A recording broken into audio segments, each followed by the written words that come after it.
Namo tassa bhagavato arahato samma sambuddhassa. Namo tassa bhagavato arahato samma sambuddhassa. Namo tassa bhagavato arahato samma sambuddhassa.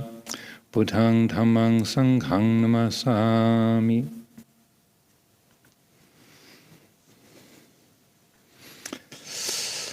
This is the first time I've been back in this seat since February or March of this year.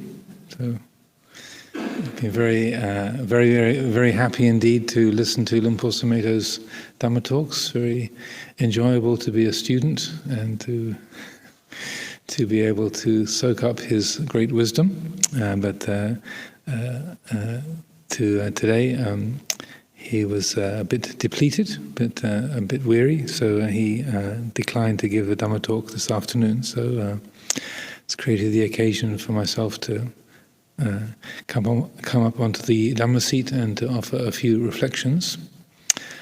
As people know, this is the anniversary of Luang Por Chah's birth, 103 years ago, 1918, in Bangkor village in Ubon Ratchathani province, northeast Thailand. Luang Por Chah, Chongchot, I think was his family name. He was born one of many brothers and sisters in a northeast Thai subsistence farming family. As a very ordinary, humble birth, but here we are today. We are living together in this monastery, following this way of life, endeavoring to train our hearts, our minds in the Dhamma Vinaya established by the Lord Buddha, largely because of the efforts and the dedication and the wisdom of this one person who was born in northeast Thailand over 100 years ago. So this is a good occasion to, as I've been saying a few times today, to reflect upon Luang Por Chah's teachings and the legacy that we have received, our inheritance from him, what he has passed on to us in terms of our way of life and the teachings and the mode of practice of Dhamma, and to look upon his life, his presence, and how it has affected us and how it can continue to guide us into the future. One of the things that crossed my mind first of all was one of the readings that I gave today from the little book No Ajahn Chah was a dialogue that I was very struck by. It's a very powerful statement by Luang Por Chah, where a lay person came to visit him, an elderly person from a different province, and they said, I'm getting very old and I haven't got much time left to live, and this is an opportunity for me to come and receive some teachings. Can you share some Dhamma to briefly to help me? Because my life is coming to an end. I'm quite aged, and so I like your advice. And Luang Por Chah apparently spoke to her very strongly and said, what are you talking about, getting old, dying? There's nothing here, just these, there's no person here, there's just these elements come together that will come apart. I'm paraphrasing here, I haven't memorized the passage. But then he made this very powerful statement that sticks in my mind, and is kind of relevant when celebrating a birthday. He said, those who speak of birth and death are talking in the language of ignorant children. just that much. It says so much. It's such a powerful statement, a declaration. Those who speak of birth and death are talking in the language of ignorant children. So it was a teaching that he was giving to be of great benefit to this person, but he's also speaking from the heart. He's speaking from direct experience, direct knowledge, direct understanding of the way things are, and in that speaking, he is say, putting forth that perspective that really Dhamma is unborn, undying, and the Dhamma is the fundamental reality. Don't attach to this body, this personality, this name, this life that you've been calling yours. It's not what you are. It never has been and never will be. So let go.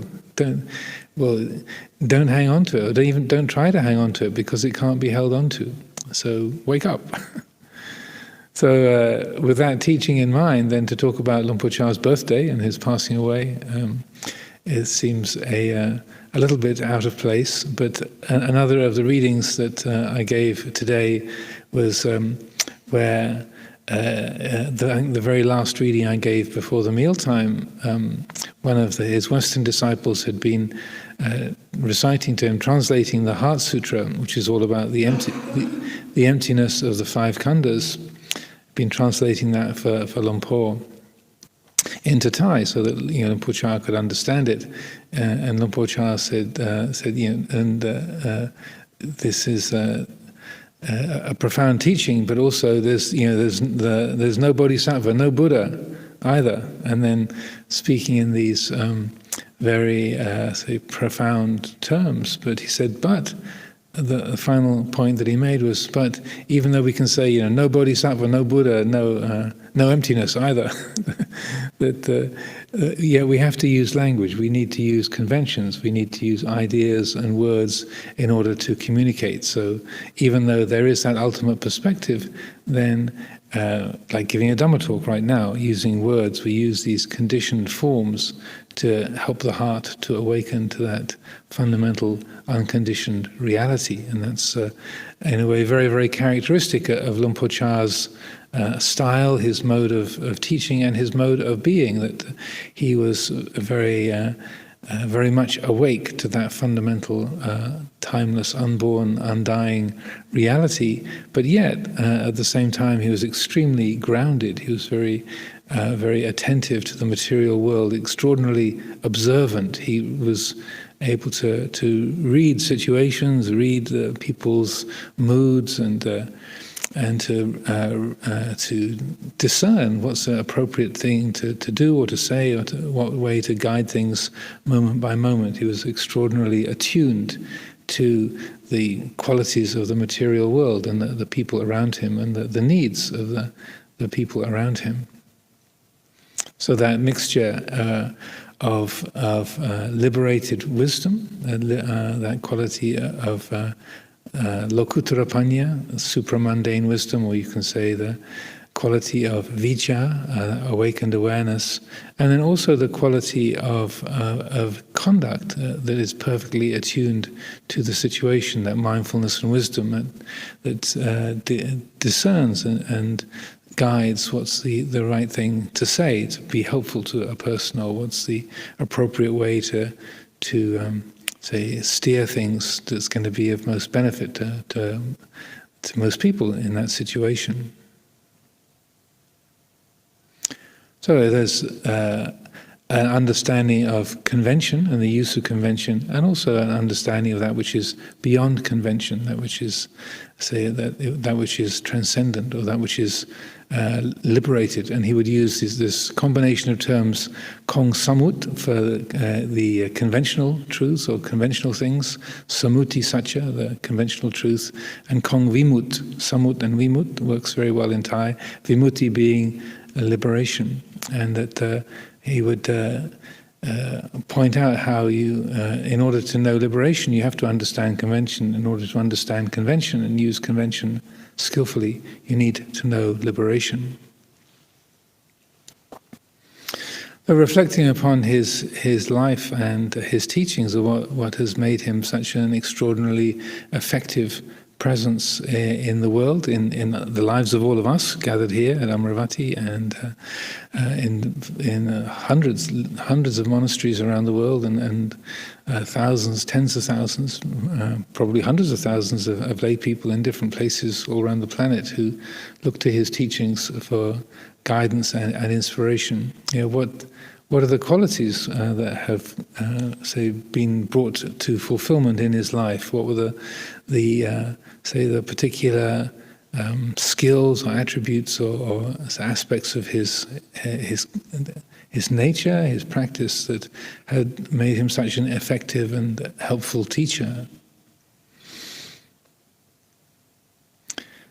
Or reflecting on this today, even though he had a number of teachers, different forest monks of his time, Luang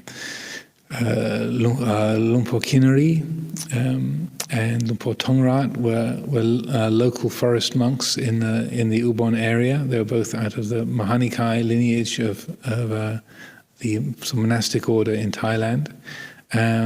They were important teachers for him, and he stayed and practiced with them for quite some time when he was a younger monk. And then Luang Por Man, of course, the great Ajahn of that time in the forest tradition, was from a different lineage, so from the Dhamma lineage, and Luang Por Chah only spent a few days with him, but his time with Luang Por Man was extraordinarily powerful and illuminating. So he did have these teachers and people who were his guides, but in reading his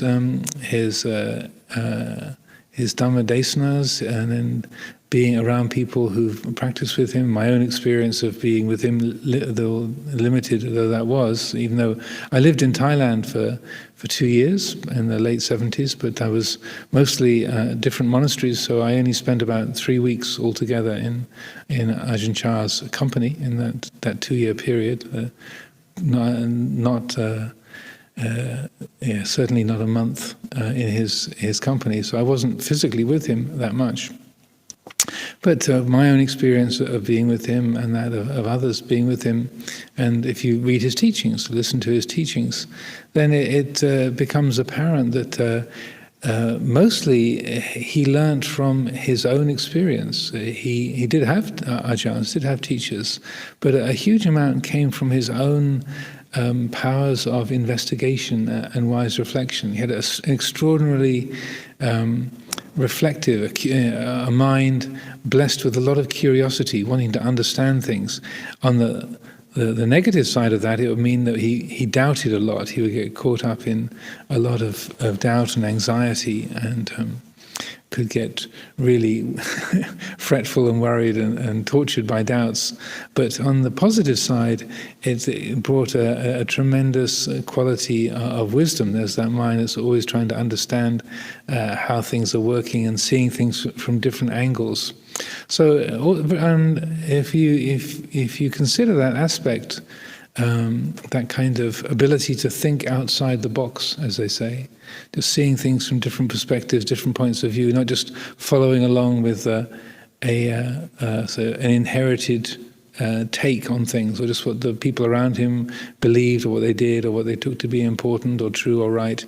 He had the kind of mind that was curious. So, well, why is that true? Or how do you know that? Or where does that come from? Or well, just because they say that. How do we know that that's valid? How do we know that that's true? What's that backed up by? And I feel if you read the suttas, you look at the life of the Buddha, the Lord Buddha himself had a very, very similar character that was able to think outside the box. Before his enlightenment, just the very fact of his turning away from the path of self-mortification, the Attakila Matanu Yogo, the kind of ascetic path that was absolutely standard amongst meditators and yogis in his time. That the Buddha had that as a bodhisattva before his enlightenment. He had that ability to question, well, okay, this is what everybody does, but why do we do this? we say that this is important or valuable. We say that this is helping to burn off bad karma, but is it? Does it? How does that work? In this very powerful passage where he's been reflecting on his austerities, he's actually sort of keeled over and fainted from exhaustion and just from weakness, from malnutrition and exhaustion. And he reflects, I know the limit to which feeling goes. I've felt as much pain as it's possible for this human system to feel, but still, even though I can feel as much pain as it's possible for a human being to feel, still that isn't liberating in and of itself. that's not something that's leading towards greater understanding, greater liberation. So why do I think that this is somehow purifying or somehow transformative, or will lead to transcendence?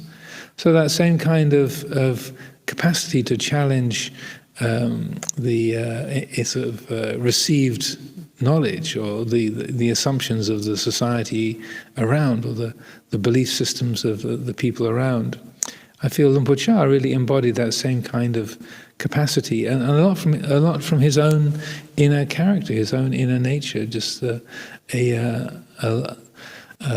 quality of his own heart, his own mind, and perhaps from the conditioning from his family, perhaps from his paramita from previous lifetimes, or just the kind of spiritual ripeness that of conditions that came together in a particular way that gave that very lively intelligence, not just an intelligence of cleverness, but that sense of being inquisitive and so challenging the customary ways of forming things and trying things out, experimenting, doing things in different ways, being ready to sort of not follow a fixed pattern. Like the story that Luang Por Sumedho would often tell when he went to met Luang Por Chah in 1967. He'd only been a monk, a bhikkhu, for a few months, and he wanted to train under the Vinaya discipline, and the monastery where he'd been living was mostly meditation, or strict meditation monastery, but they didn't emphasize communal living or the Vinaya discipline so much, and he wanted to learn from a Vinaya master and to be able to sort of broaden his scope of his monastic training. But the meditation practice he'd been using up to that time was a method out of the Chinese tradition called the investigation of the Huatou, using a kind of reflective inquiry into the question, who am I? And when he went to meet Luang Por Chah, and Luang Por asked him, what kind of meditation have you been doing? Through a translator, this monk who had taken Ajahn Sumedho, or the young Bhikkhu Sumedho, to meet Ajahn Chah, could translate it into English. And Ajahn Sumedho described his practice, and he was expecting Luang Por Chah to say, well, don't do that, you should follow my method instead. And Luang Por Sumedho said, so often he was really surprised when Ajahn Chah didn't say, you've got to drop that and do my method instead. He just asked him, well, do you get good results from that? And he said, yes, I do.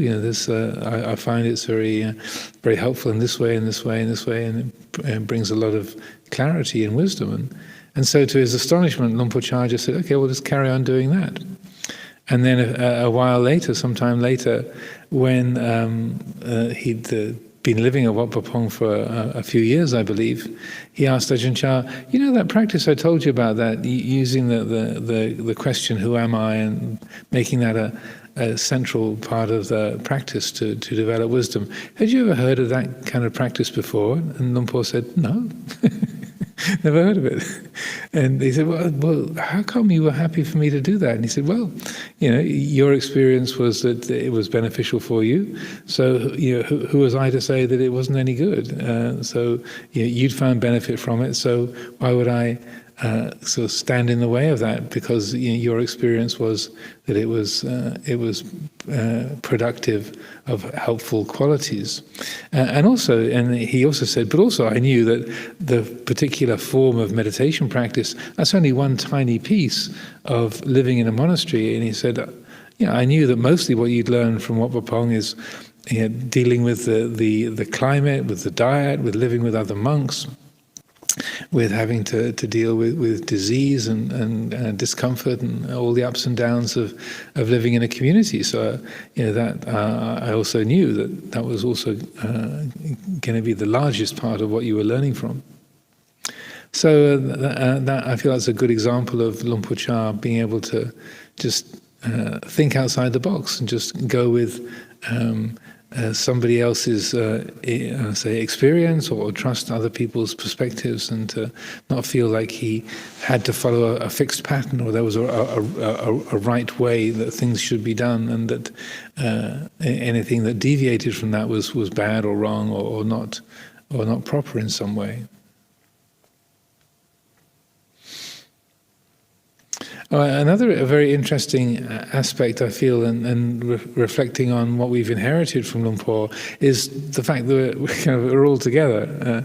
This is a big community, 60, 70 people. I haven't done a head count recently, but somewhere around 60-ish, 70-ish people. And it's often said that Luang Por Chah's style of teaching was based upon Sangha. So he was really a teacher of Sangha as a method of Dhamma practice. And that again was somewhat thinking outside the box, or a counter to a lot of the say comparable forest monastery communities that were around in that time, the 50s, 60s, 70s. That the standard model, if you can use such a phrase for the forest tradition, the kind of monasteries established by Luang Pu Man and his disciples, will be a lot of emphasis on solitary practice. The forest monastics, they wouldn't do ceremonies like house blessings or even funerals. Many monasteries would never have evening or morning puja. You'd only gather for the alms round and the meal, and the rest of the time you would practice on your own at your kuti. You might do chores at a certain time of the day, and then every 2 weeks you'd meet for the recitation of the monastic rule.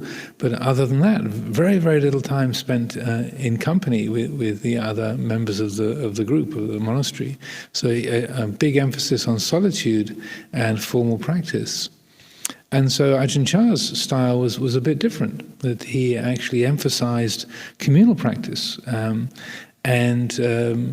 There was much more of an emphasis not just on doing like learning the morning and evening chanting, and then translating that into using the translated version into Thai as well, so that the people, the monastics and the lay people, could understand the words of the chanting, but also having the Sangha members learn the Paritta chanting, so we could do house blessings and baby blessings and wedding blessings, learning the funeral chanting so we could conduct funeral ceremonies and so forth.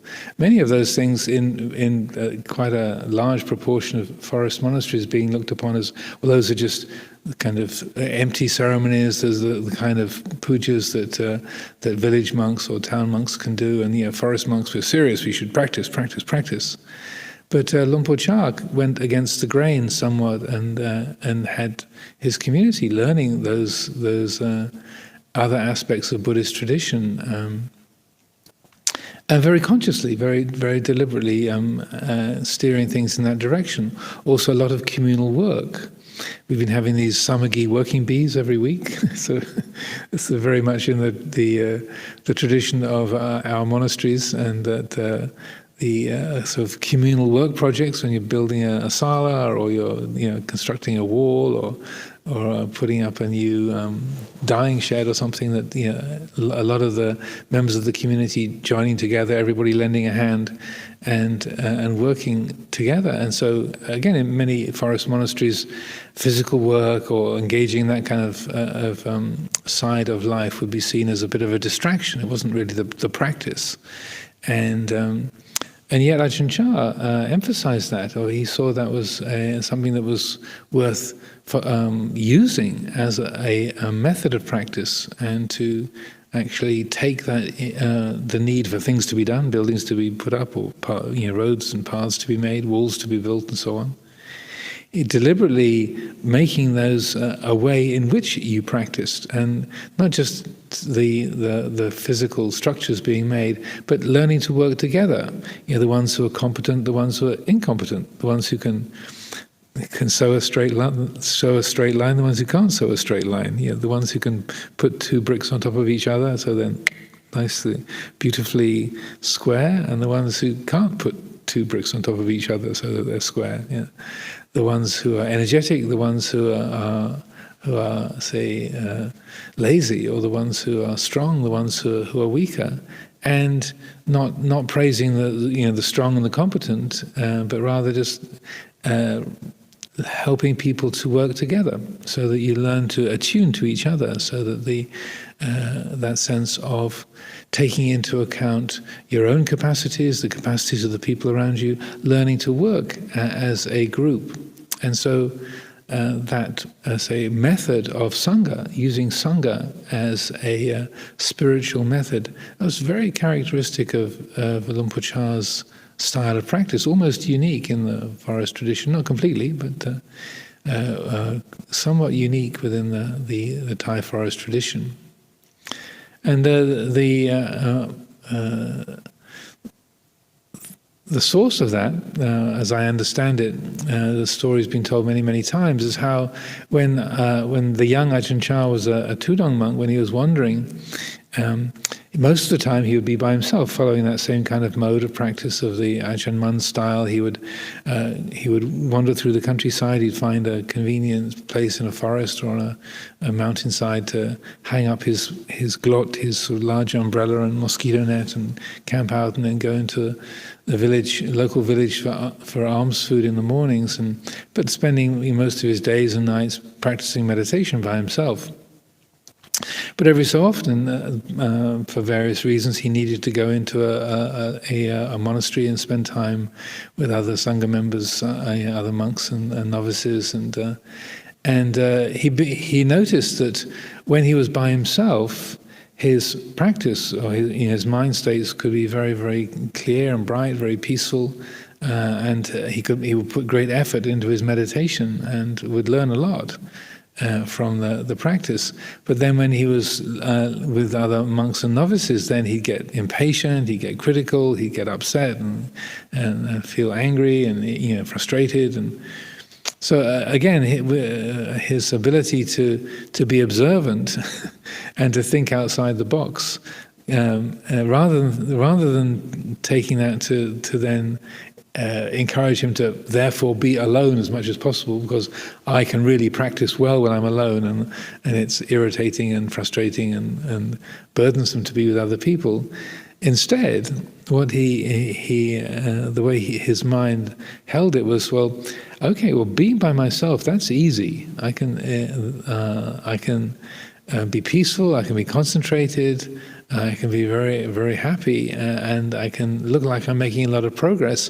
But if I'm losing my temper as soon as I'm back in a monastery with other monks, if I'm getting critical and upset by the poor standard of Vinaya discipline, or that the incompetent chanting, the people don't chant as well as I do, or they can't sit and meditate as long as I can, or they're not as knowledgeable about the Vinaya rules as I am. So if I'm getting upset and irritated, frustrated and angry with people, then that's showing that I've still got a lot of learning to do. So he decided that he would make a conscious effort to live with other people, and to make that the environment that he learned from, because he saw that that's where the friction is, and that's where the wisdom will arise, is from that friction and difficulty. Just following the path of least resistance, even though it's very enjoyable and wholesome qualities seemingly coming forth from that, if there's a lot of unfinished business that is being avoided, then that's not going to be helpful in the long run. So he deliberately steered his own practice, and then when he began to teach the structure of his own monastery and the branch monasteries that grew up from that, he deliberately structured those around people being together, working together, developing a relational practice, rather than emphasizing a huge amount of solitude. So that, I feel, is one of the reasons why there are 300 and some odd branch monasteries in Thailand and around the world. I'm not sure what the precise count is now. I think there's about 340 in Thailand and about another 35 or 40 around the world now. Anyway, a lot. But one of the reasons I feel that things have spread in this way is that there was that emphasis on Sangha, and that quality of communality. It's also, it makes it much more, welcoming, and I wouldn't say human, but there's a softness, there's a kind of, like Luang Por Chah would use the word, a conviviality. There's a quality of joyfulness in living together, working together. I mean, we can irritate each other and annoy each other, but a way of life based upon be alone, practice, and solely emphasizing formal practice and solitude. There's not that many people that can really live that way and that can really benefit greatly from that kind of lifestyle. It's very demanding. If it can be used, then it can bring great positive results. But it doesn't have those kind of communal or human convivial qualities to it in the same way. And I feel that one of the things that drew Luang Por Chah to train with Ajahn Chah, and what he found in his monastery, was that sense of, I could do this for a lifetime. There's a kind of a communal spirit. There's a sense of friendship, kalyanamitta, of kind of spiritual warmth and connectedness, even with the monks that are irritating. There's a sense of family and togetherness that is very, very powerful, very supportive, and something that is delightful. So there's a couple of aspects of that I think are really helpful, along with things like physical work, working together and chanting together, meditating together. Also, there's the aspect that Luang Por Chah emphasized of the duties around the monastery, people taking responsibility for the different aspects of the living spaces and the robes, and looking after all of the cleaning and tidying, looking after the place, but also looking after each other. So he really emphasized not just the kichawata, or the sort of the monastery duties looking after the place, but also the acharya wata, so that there's very much a kind of family, parent-child, elder-younger bond that he encouraged. Again, not to criticize the sort of be alone and do formal practice mode, but Luang Por Chah very consciously encouraged that sense of the juniors looking after the seniors, that someone coming into the monastery as a junior, like a young anagarika or samanera, a young monk coming into the training, to be taught to look after the elders, to be taking care of, let's say, when an elder gets up from their seat, to pick up the sitting cloth and fold it for them, or if you're sitting somewhere talking with your friends and an elder comes into the space or kind of joins you, then you would immediately sort of sit down in a lower place so that the elder could be sitting in a higher place. These kind of little details of respecting how you fit together in the family, who's elder, who's younger, and then also the elders looking after the needs of the juniors, being ready to teach people how to sew, or how to carry their bowl, or how to wash their robes, and how to meditate, how to chant, how to study the scriptures, and so on and so forth. So very much a kind of family environment. And a warmth and a supportive-ness that comes from that. So it was very consciously and deliberately developed by Luang Por Chah, and paying respects. We were also known, I understand, we're known as the bowing Sangha, because we do a lot of bowing, not just to shrines, but bowing to each other, and that when a junior person would come to visit a senior person, then they would always bow to them when they arrive, bow to them when they leave, as well as bowing to the shrine. And then when we go into our dwelling, then we bow to the shrine when we arrive, we bow to the shrine before we leave. So again, that sense of say, recognizing your role, your position in a community, in the sasana, and a constant recollection of that. And I feel that in many and various ways, that style of practice is supporting that relational quality of Dhamma and our living as a part of a larger body. So the word Sangha means like the unified assembly, that which is together. And to really be a Sangha, rather than just a collection of individuals who all happen to be living in the same area, to really be a Sangha, Luang Por Chah developed these many different skillful means to help that quality of communality be developed and be a real spiritual method, something that was quite deliberately a part of the training. And because he could see the beneficial results that came from that there's a kind of a radical unselfishness and also a supportiveness that the supportiveness coming to you and an unselfishness within you that is developed in that way, that you just don't think of yourself first. That you're very consciously living as a part of a larger group, and there's a way that undercuts the habits of self-view and self-concern and egotistical thinking that are so common for us as human beings. And it's so helpful for those to be understood and to be let go of.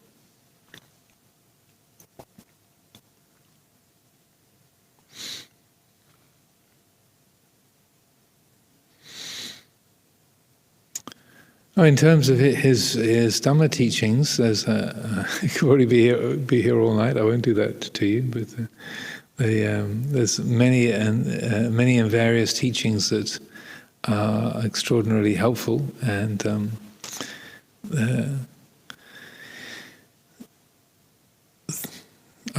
sometimes I feel at the top of the list. There's one particular comment that he made. I forget what is the name of the talk that it's so listed in. I'm sure he said it quite a few times, but it's mentioned in one particular teaching. Is a comment that he makes that 50 to 70% of the practice is knowing that you should let go and not being able to. And many of you have heard me quote that over and over. But I do feel that's extremely helpful, particularly for us as Westerners. Because we can be so idealistic, we tend to lead with the head.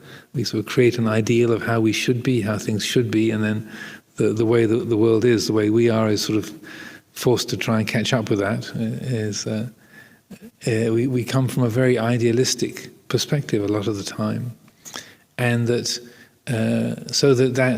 that simple phrase of Luang Por Chah saying 50 to 70% of the practice is knowing that you should let go. You can recognize, yes, this is foolish, this is an unskillful habit, this is really destructive, this is painful for me, it's painful for others. That can be recognized, the wisdom factor.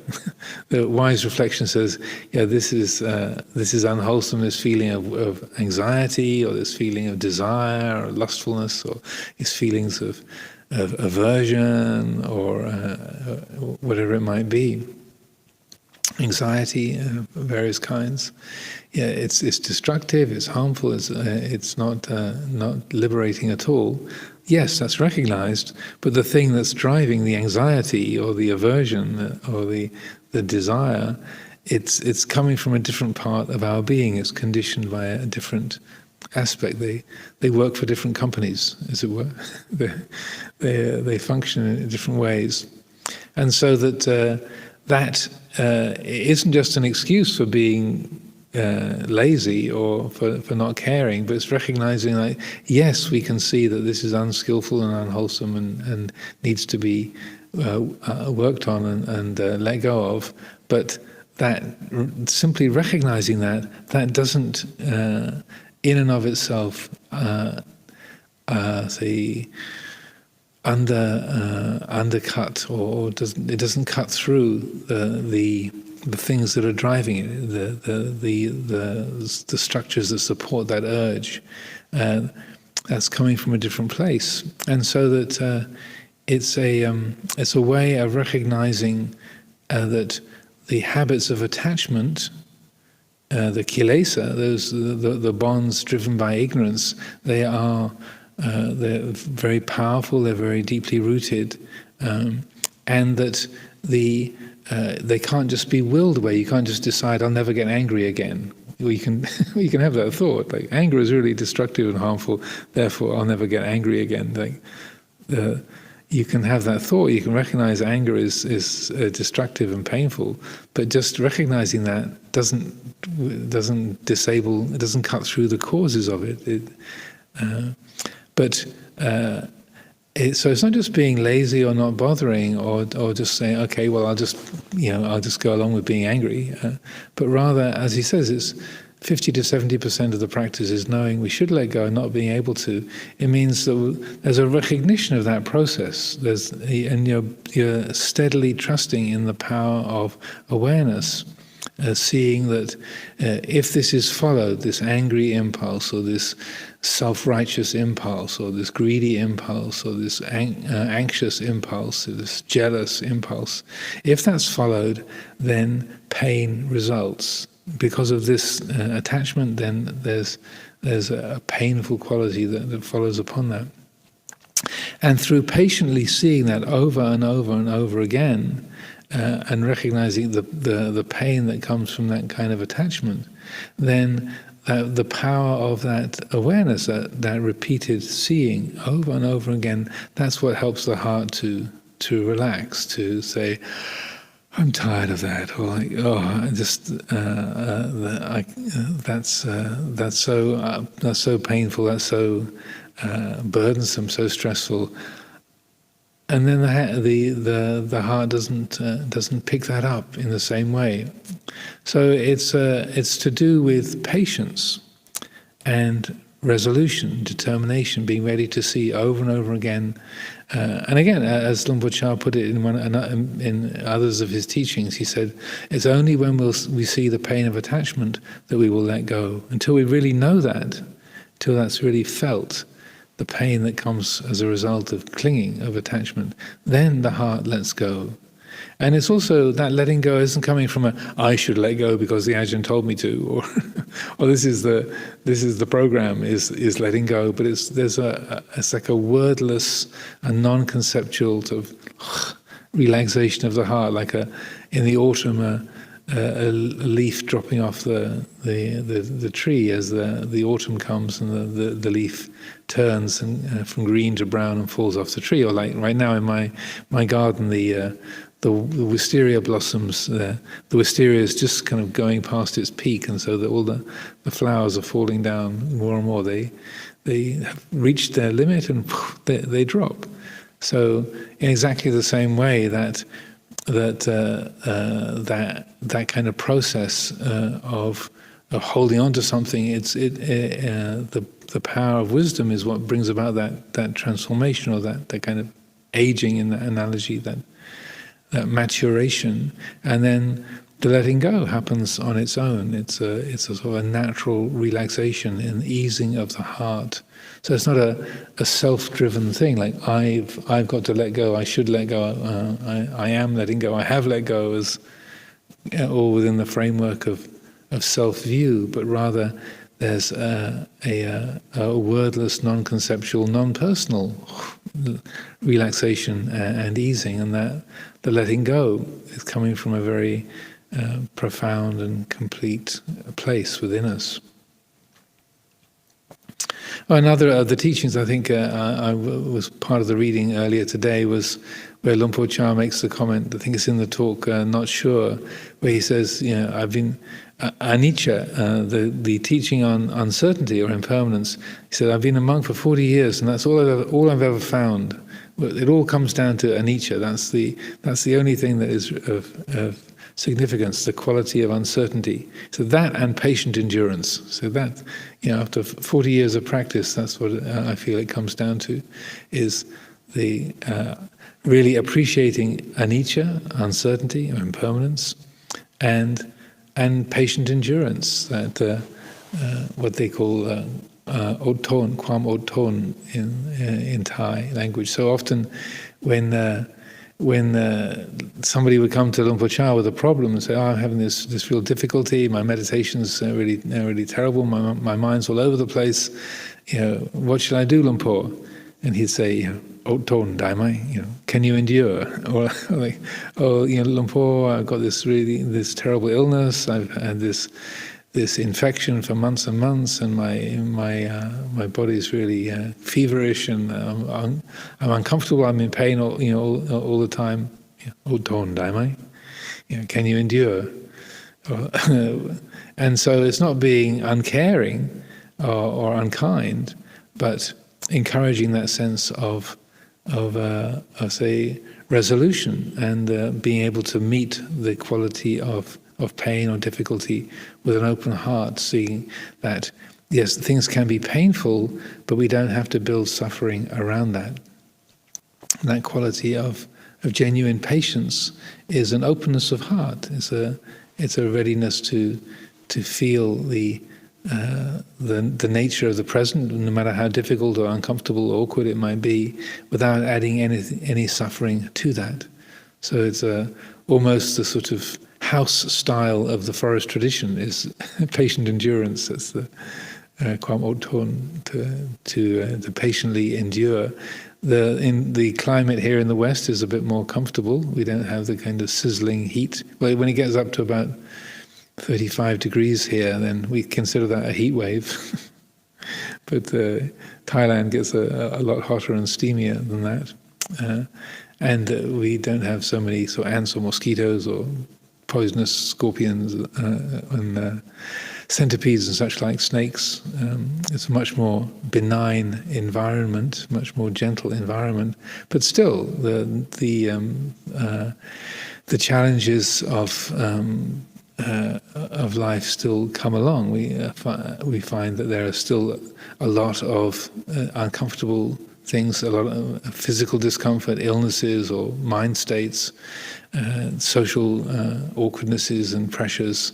We still have a lot of dukkha to deal with.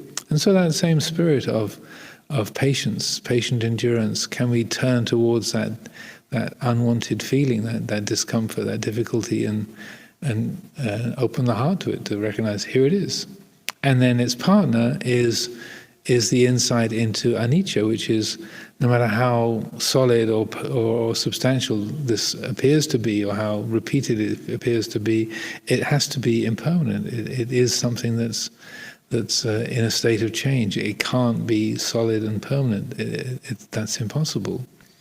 And similarly, the reflection on anicca as uncertainty, that is, as Luang Por in that teaching, and over again, he would emphasize this is the core, the process of developing wisdom. This is as he said, not sure, the standard of the noble ones. This is the gateway to wisdom, is that moment by moment embodiment of the insight into uncertainty or impermanence. And as he would say, that whenever you have an experience, whether you like it or you dislike it, whether it's expected or unexpected, just tell yourself it's not a sure thing.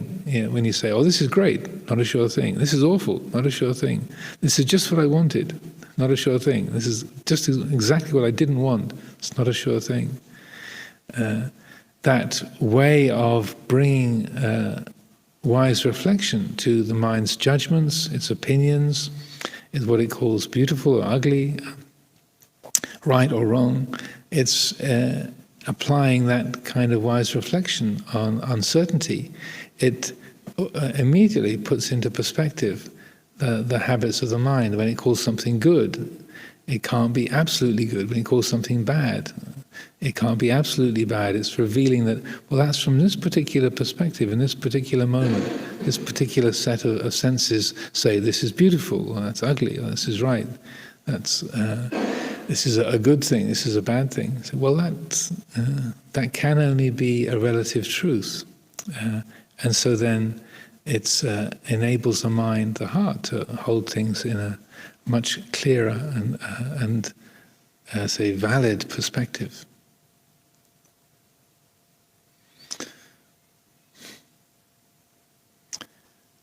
Another of the teachings I feel, particularly in the role that I have as the abbot here, is that he made the comment a number of times that the abbot needs to be like a rubbish pit. We think of, you sit up on a high seat, or you get the big cushion. You get first dibs at the food. You get all these sort of apparent gestures of being in a sort of elevated position, or going first and sitting up high and so on. That being in that role can have these insignia of being kind of exalted or special or high. He said, but really the most important thing about being an abbot, and the way to work most effectively as an abbot, is to be a rubbish pit. And some of you might know or have heard this described before, and it was the way it was when I first lived in northeast Thailand in the late 70s. In a monastery or in the village, they'd have a big pit that was about maybe 2 or 3 meters across and 3 or 4 meters deep. And before the advent of plastic and things that wouldn't decay, you could throw all your rubbish into the pit, and you could throw it in for months and months and months, and it wouldn't fill up, because the banana leaves or the mango skins or whatever, they would rot down. So you could keep throwing stuff into the pit, and it would never fill up. It would things would rot away sort of naturally and slowly, steadily. So Luang Por Chah's image of the appropriate, say, characterization of the abbot as a pit. I mean, also that he would be deliberately saying something like that because it's exactly what people don't think of as the Jawat, the kind of head of the monastery. It would seem to be quite insulting. But he said, on a real human level, that's what you need to do, is to be that space which receives all the rubbish of the people around you, and the rubbish of your own mind, or your own urges of love and hate and jealousy and fear and aversion, irritation, laziness, egotism, and so on. That space which receives all of the kind of rubbish, whether it's coming from your own mind or the people around you, just to be receiving that, and no matter how much is poured into the space doesn't fill up. And so that I've found as a really a helpful image, not trying to make people feel bad or thinking that I regard all of my contacts with everybody here as rubbish. Not at all, but in terms of that openness and receptivity, and also not being filled up by what gets sort of dropped into the space, but just that no matter how much is dropped in, it's all received and digested. It can all be absorbed in that way. So I found that's a helpful image to bear in mind.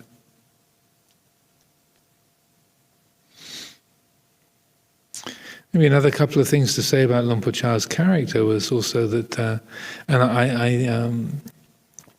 I try to follow. I don't feel like I'm a very good student of his at all. So I feel kind of embarrassed when thinking of Luang Por Chah after 40 years of practice had no work left to do in the holy life, and me with more than 40 years of practice have definitely got plenty left to do in the holy life. So, I don't consider myself a particularly good student of his, but I do aspire to follow his path. And one of the things that was very much his way of doing things was he would lead by example. He wouldn't ask people to do things that he wouldn't do himself, or he wouldn't ask of others a standard that he wouldn't keep for himself, and that I feel is really really important, and that again, if you're in a role of leadership, that's an important offering to have to the group. Again, I've been, not that I'm trying to promote the samagi, the weekly samagi working bees, but I have really enjoyed having a good reason to just be engaged in physical labor, just moving object A to place B and repeat.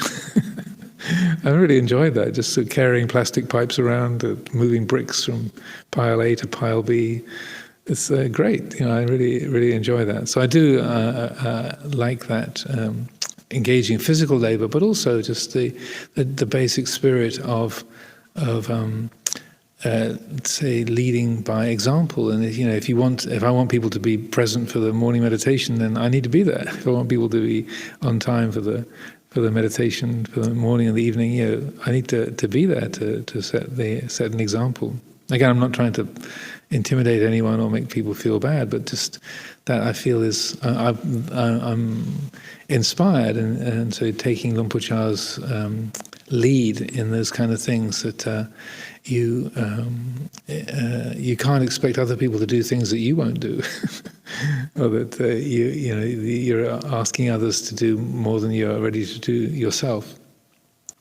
And many years ago, the former Ajahn Amaro, the one who was in Thailand in the early days, the American Ajahn Amaro, not the English one, when he was at Wat Pah Pong, they were having a lot of long evening sittings, like 3 or 4 hours, 4 or 5 hours every evening. And there weren't these sort of mats and zafus. You just had a sitting cloth, like a one-layer sitting cloth on a hard concrete floor, or maybe there'd be a grass mat on, and then your sitting cloth on top of that.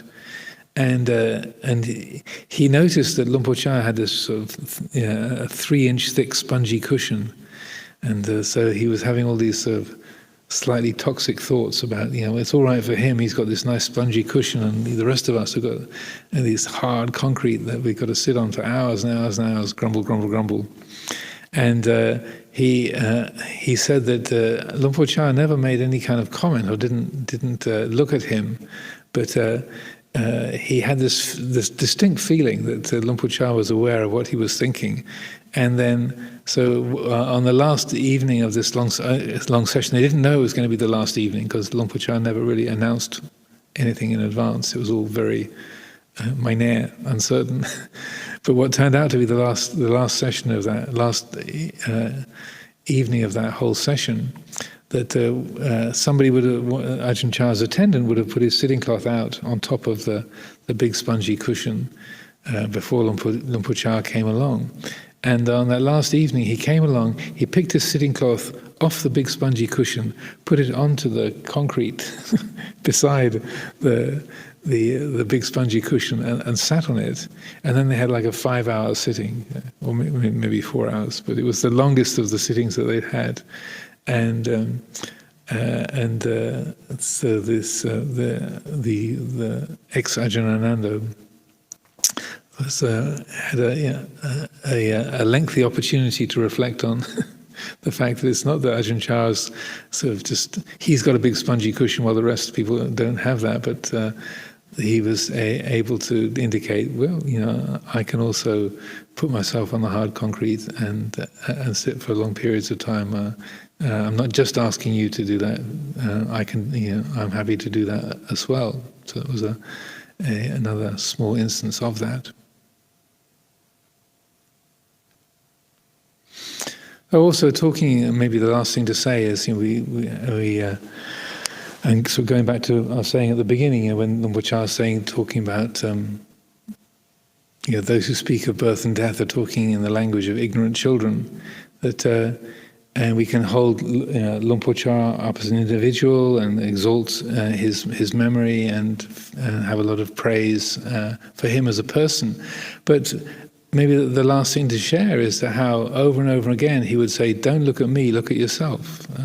And he had all kinds of ways that he would indicate that if you tried to praise him or kind of were sort of flattering him or trying to get close to him, he would find a way of sort of pushing you away or stepping aside or getting you to look back at yourself. And that was a very, very constant theme. He would say, look at other people 10% of the time, look at yourself 90% of the time.